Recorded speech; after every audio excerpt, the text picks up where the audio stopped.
Welcome to the first episode of the Job of Being with your boy Infamous. First of all, let me just tell you guys a little bit about me. Where do I start? Okay, so let's start from the top. In the beginning, my very first passion, and I mean, when I say passion, I mean like every day this is what I was doing. Day in, day out. It was just non-stop, all the time, just wrecking it, just doing it. Was rapping. Yep, I wanted to be an artist. That's what I wanted to do. So I tried to hone my skills, hone my rapping career, so to speak. And I was 14, I think. I was 14. There was some foul fucking language coming out of my mouth at age 14. Some vile shit.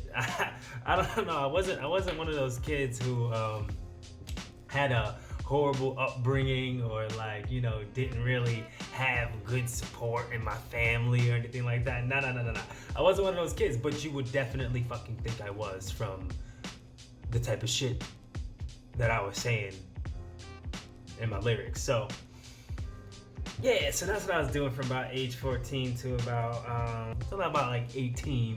I was just rapping. Mind you, that vile vomit shit. I was just at it. Until I had realized around like age 18 that I didn't really like rapping too much. I mean, I like rapping other people's shit. Like, I like rapping Eminem shit, because, I'm a beast when it comes to that. I like rapping Kendrick Lamar shit. I like rapping Joyner Lucas shit now, because, when I was 18, I didn't know shit about Joyner Lucas. But I like rapping other people's shit. I don't want to rap my own shit, because then it's just like I gotta keep doing it, and then I gotta make new shit, and then I got other people who's like, yo, I'm about to challenge homeboy. I gotta be better than this guy. I don't want to have to be better than this guy, because, I just do it because I like to. I don't really want to have to challenge anybody in rapping. So I just fell out of the rap. It just wasn't for me. So moving forward, I decided that I might try some acting classes, do a little monologuing in front of a mirror or recording myself in a camera, submit some monologues to a couple of agencies, and I actually really liked it. And even to this very day, I still like it. Now, mind you, this is from 18 forward to present to right now. August 5th, 2019. Love acting. That's my thing still. It's not what I'm pursuing right now. We'll get to that in a second. It's not what I'm pursuing right now, but acting is just like, it's acting, you know what I'm saying? Like, you get to be somebody totally different whenever you decide to. And it's not like I'm uncomfortable in my own skin. It's just like, to be able to turn off a personality and turn on another one is an interesting thing. Like, here, let me see if I can shoot some shit right now. I'll throw out an accent for no goddamn reason. Let me just think which one I want to do. Give me a second. All right, here we go. Hello guys, how are you doing today? My name is Marquise Orr, and I am here with this podcast. I do think that I may be butchering this accent right here, but I don't really care. I just want you guys to hear, my personality and what I like to do, and certain things that I can do with myself, and what I'm currently doing and what I'm possibly going to be doing in the future. I'm a big Harry Potter fan. I love Harry Potter. Anybody else that loves Harry Potter, shout out, like, subscribe it, whatever. We can Harry Potter out together. I'm on Pottermore. I am Team Gryffindor. But yeah, I just like to jump into different accents, different characters, different kinds of things. My favourite actor is Jim Carrey. Shout out Jim Carrey. I love Jim Carrey. And it's just certain things that I like to do. So whatever. All right, let's bring it back. Okay, so yeah, that's just a little tidbit of voice change. But I'm not that great at it. But I do like acting. In all types of forms, all forms. But I didn't really pursue it, because the geographical location that I'm in right now doesn't really fit the acting bill. I'm not in a big town. I'm not in a huge community where everyone wants to act and there's theaters everywhere. don't get me wrong, I am in New York and I'm a couple hours away from New York City. Broadway's right there, but like, I don't know, I just didn't have the means. I didn't have the support that I felt at the time that I needed, and I just didn't go through with it. I just didn't do it. And to be 100% with you, 150% with you, I kind of regret that I didn't go through with it, because it's still burning in my chest to act. So sometime in the near future, who knows, you might see your boy on TV, and I'm gonna be like, I don't know what I'm gonna be doing. I'm gonna be doing whatever, but I will be on TV at some point. That's still a goal of mine, but right now I'm doing something a little different. So when I stopped doing the acting after taking all the theater classes and going to local theaters that are like around my area, because there's only like two, and one of them you have to already be established to even be a part of. So the one that I actually did go to, I started taking classes there, and I really liked it. I really enjoyed it, and I felt myself growing. And granted, I was only there for like 2 weeks, but I felt myself growing, and it was different. It was different. I was doing something different than I normally do, So I was like, hey, I'm in an acting class. I'm sophisticated. And it was cool, but it got really expensive really fast. Shit ain't cheap. It got really expensive really fast, and I just stopped going, because like I said, I felt like I needed that support that I didn't have, and whatever. So whatever may happen, that's how that came to an abrupt end. And when I say abrupt, I mean abrupt. Like one day I was like, yes, acting, let's go, I'm ready, yes. And then the next day I was like, I don't even know if I want to do that right now, because I'm not even feeling it right now. So that's the reason why I fell out of that. So I had ended up taking a gig doing somebody's wedding photography. As I was taking the pictures, I was loving the vibe that I was getting from people, and loving the feel of, people coming up to me, hey, take my picture, man. You got great energy, and I love the post that you're doing with some of my friends, man. And yeah, dude, come on, can you take my picture, bro? And here, can you actually send it to my cell phone? I don't know why people feel like you can send them a picture from your digital camera on the spot. I don't get it. Maybe there are some cameras out there that can do it that I haven't researched on, that I don't know about. I know they do have some Bluetooth compatibilities, but I had a Canon 5D, bruh. It's not happening. I'm not shooting you an image to your freaking cell phone, so stop asking. But I will take your picture, take your information down, edit the photos, make sure it looks all super dope and nice, and then send it to you. I'll be happy to do that for you. But don't ask me to send it to you right now, bro. I'm busy. I got mad pictures to do. I'm trying to make sure I catch the kiss and catch the dancing and get all the candids and all of that. Don't bother me. I took your pictures, school scurry. But obviously you can't talk to these people that way, because they're guests. And you're not considered a guest. You're considered on the clock. Can't drink. Maybe you can have a slice of cake. I don't know about anything else. Everything else is just click, click, click, click, click, click, click.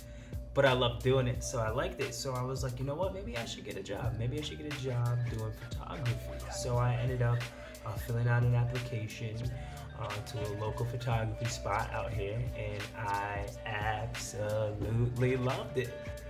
I was going to schools taking pictures. I was taking pictures of sports. I was taking pictures of proms. I was taking pictures of families. I was taking pictures of seniors. I was just pictures. Pictures, bro. That's what I was doing. And I loved doing it. And I even ended up buying more expensive shit for cameras, backgrounds, lighting, whatever you can think of. Separate lenses, man. I tell you what, I got like $2,000 to $4,000 worth of lenses right now. Yeah, that's a lot of bread. I don't even know if I should have spent that much so quickly, because I had, such a huge passion for it. But that's just what I do. When I have a big and roaring and flaming passion for something, I'm putting all my chips down, because it makes me happy. I don't care how much it costs. I don't care what I have to do. It makes me happy. But when I feel like I'm not fitting the profile for whatever it is that I'm doing, and it no longer makes me as happy as it did when I first started doing it, I'm gonna back out. Forget how much I spent on it. I'll sell it. Let's go. I'll make a little bit of money back, and I'm good. And I'll spend that money on whatever else I'm doing, like podcasts. Granted, that's not how the timeline went. I'm not done yet. Check it out. So I did the photography thing for about 4 years. And I currently still take photographs here and there, and I do like small gigs here and there when friends come up. Yo, man, I really want to do this like boudoir thing. Can you hit me up and you know what I mean, send me the photos and da da da. Or yo, bro, can you come to my reception? And I definitely would love for you to take some pictures, man, because you know you my homie and it's a special moment, and I only want like real special people there. Or like, hey man, can you do me a favor? Can you come photograph me standing by this waterfall? And I'm like, yeah, sure, whatever, bro, I got you. Or yeah, sure, whatever, homegirl, I got you. Because not everybody's the bro, you know what I'm saying? So, like, I slowed down with the photography because I was at odds with the job that I was working at. And granted, it was work. It was a lot of work. And I just didn't want to do it anymore. I'm like, I'm done. I don't want to do it anymore, I'm done. So that's where I decided to design clothes. How I got to that point was when I was photographing people, we were always trying to figure out outfits, always trying to figure out collabs, always trying to mix and match things to make it look dope, and I couldn't find anything. So I was like, the style that I have in my head, since I can't find it, I'm gonna create it. So that's what I did. I started to create my own clothing line. The clothing line is called Infamous Prodigy. And I am actually, here, let me stand up for you guys. I'm actually wearing some of my gear right now. I mean, I won't go into full detail of the meanings behind the 1% and the Note 99 because I have a whole different outlook on it. I mean, we'll save that for a different episode. But yeah, I started making my own clothes. And for me, the reason why I jumped into the podcast was so I can bring more attention to that. And also the expertise that I have gained over the past 3.5 years now, experimenting with clothes and designing clothes and researching and learning. And yeah, I don't have any college experience when it comes to fashion design, but I'll tell you what, you don't really need the college experience to do a goddamn thing in your life that you want to do if you dedicate enough time to it. If you dedicate enough time to it, you can do whatever the fuck you want. Don't let nobody tell you anything different. So that's what I'm doing. I'm dedicating that time to it, and I spend it in and day out. I get it, I grind it, I'm designing, and it's all digital. I'm designing digitally. I'll get with the cut and sew later. I know that's a lot more to learn, but hey, look, I'm gonna do it. I'm gonna grind it. I don't care, and you guys can stay tuned and hear the road to that. You know what I'm saying? How windy it is, how difficult it is. If you're thinking about doing it, then maybe here you can hear how with the hardships I'm going through, and if that's something that you want to go through too, and all the positive sides, because the positive sides is what keeps you going. But not only that, those failures, because if you don't fail, you won't succeed. Because there is no success without failure, and I believe that. I believe that wholeheartedly, and nothing, I mean nothing, comes without hard work. But what's the point of doing all of that if you ain't happy? What's the point? I don't care how much money you're making. Shit, maybe money is your happiness, but it's not for me. Happiness for me is when I enjoy what the hell I'm doing, no matter what I'm getting paid. If I love it, I love it. And if I'm happy, I'm happy. And to me, that's really all that matters. Shout out to my man Gary Vee, because he beats that into my head every single day. If you don't know Gary Vee, you should really check him out on Instagram and Facebook and Twitter and LinkedIn. And this man is on everything. So I'm almost positive you've heard him at least one time. And if you didn't, you heard him now, and you can count this one as once. And if you did hear about him and you haven't gone to check him out yet, I don't know what the hell you're waiting for, because this man, he is slowly changing the world. And he gives me the inspiration that I need to help him do that damn thing. Fuck it. Why not? I feel I have the personality for it, so that's what I'm gonna do. You dig it? So be happy with what you do. Be happy with what you do. If you're fucking waking up Monday morning and you're dragged and you're upset and you're feeling groggy and nasty because you gotta go to work, maybe you're in the wrong profession. Yeah, me making you a lot of money, yeah, it's paying your bills. Keep that damn job because it's paying your motherfucking bills. But while you're at it, find something that will make you happy. And then when you do find that something that makes you happy and it's something that's lucrative and it starts making you money, leave that shit job because you don't want to be there. You know you don't want to be there. I ain't gotta tell you that. You know you don't want to be there. I wouldn't want to be there. And I've been in that situation several times and I said, fuck it, I'm out. Didn't even give a fuck about the money, but I'm different. I'll live on ramen noodles and peanut butter and jelly sandwiches. I don't give a fuck. If I ain't happy, I ain't doing it. Don't ask me to do it. I won't do it. So, yeah, you gotta be happy. You absolutely have to be happy because if you're not happy, then you're not progressing. You're not. I mean, you may be progressing with whatever business that you're in, and you may be, becoming assistant manager, or becoming the manager, or hey, I got a corporate position. Yeah, good for you. Good for fucking you. Let's clap. Congratulations. You bust your ass and you got it there. But are you happy? Are you waking up every day excited to go to work? Hell no. If you're not, then you fucked up. You fucked up. You wasted a lot of time doing that shit. You wasted a lot of time doing that shit. And I'm not that kind of guy. I'm not gonna do that. No, sorry. Not me, sir. Not today. I won't do that.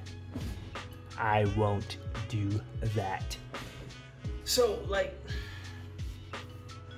and what a lot of people don't seem to understand is that happiness doesn't just fall in your lap. It doesn't just come out of nowhere. You gotta look for that shit. You gotta get up and do shit. You're not gonna know if you don't like something until you get up and do it. And the way you get up and do that is by slowly but surely. Some people you can do it quickly. Something like me, I jumped ship. Fuck that. But some people, sometimes baby steps at a time, and that's okay. It's okay, especially because you have to remember life doesn't wait for anybody. So whatever, may it be a short period of time or may it be a long period of time, as long as you're walking towards that step in your life to where you want to be happy, you're doing it right, in my opinion. But you have to leave your comfort zone. Step number one, you have to leave your comfort zone, because when you get home from work and you lay down on your couch and you flip on the TV and you sit in front of your cell phone for about 12 hours, getting into the never-ending pit that is YouTube, or the never-ending pit that is social media in general, you're wasting time on stuff that you can be actually doing. It's going to put you out of your comfort zone. You're in your comfort zone and you're afraid to leave it. Look, I'm telling you right now to your eardrum, you're afraid to leave it. Leave that damn comfort zone. It ain't that goddamn tough. I mean, yes it is. Let me stop lying. For some people it's real hard. But look, like I said, nothing gets done without that hard work. It all links together. But I bet you one thing, you'll be happy you did it. And you feel like a brand new person. The world has a lot more to offer you than your couch, your TV, and your goddamn cell phone and your bullshit job. A lot more. And that's what I'm doing. So to be real with you, okay, let's say you have already jumped out of your comfort zone and you are doing your own business or being an entrepreneur or found a job that you love, or you're trying to make new friends or make new connections with whatever it is that you're doing. My advice to you is try the organic approach. Be very authentic, because ain't nothing realer than real. And there's a lot of fakes out here today. A lot of fakes. So if you want to engage with people who can, help progress your life, try the organic approach. And what I mean by organic is have a conversation with somebody. Go talk to them directly, face to face. I mean, and hell, you can meet them over social media. You can meet them through your cell phone. The cell phone is literally the gateway, as of right now in 2019, to becoming a different, more eccentric, more happy person if you utilize it properly. I mean, there's plenty other ways where you could do it. It doesn't have to be through social media or any type of technology at all. But this is a perfect gateway. Perfect gateway for you to meet new people, for you to share new ideas and shit. You could bounce off ideas from somebody that lives in a different country from you because of social media. You know what I'm saying? And then y'all can link, and then y'all can become the best of friends in the world. And that would be one thing that would be leaving your comfort zone. That would be one thing that would help you leave that comfort zone. Take a trip to a different country. Have you been there? No, probably not. So go. Why the fuck not? Who's stopping you? Your boss? Yeah, probably. Because that's a bullshit job. Fuck that job. Organic reach. Real important. Super important. I feel like it's super important. So with that aside, like, just get out there and do something with your life. It's important. Make yourself happy. I just want you guys to make sure that, because I'm putting this up on YouTube, putting this up on Instagram, little snippets on Instagram. I'll be putting this up everywhere. This is my first podcast ever. I hope you guys enjoyed listening to what the fuck I had to say. If it was boring, give it a thumbs down. I'll give it to you. Fuck it. If it was nice, give it a thumbs up. I'll take it. Comment, like, subscribe, hit the bell, follow. I would appreciate it greatly if you did. I'll be doing a lot more different podcasts, a lot more different things. I'll be bringing out people to interview them. I'll be talking with a various amount of people that I try to get in contact with through the podcasts. I'll be doing Skype interviews, all that stuff, just whatever that makes you guys happy. And whatever brings attention to my brand, because I want to have a lot of things on this podcast that deals with fashion. And we'll deal with a lot of fashion tips, trends, all that stuff. I'll be rocking it out with you guys. Don't worry, I'll make sure you look fresh every day. Even if you ain't buying my shit, I'll make sure you look fresh every day. This, I promise. Till next time.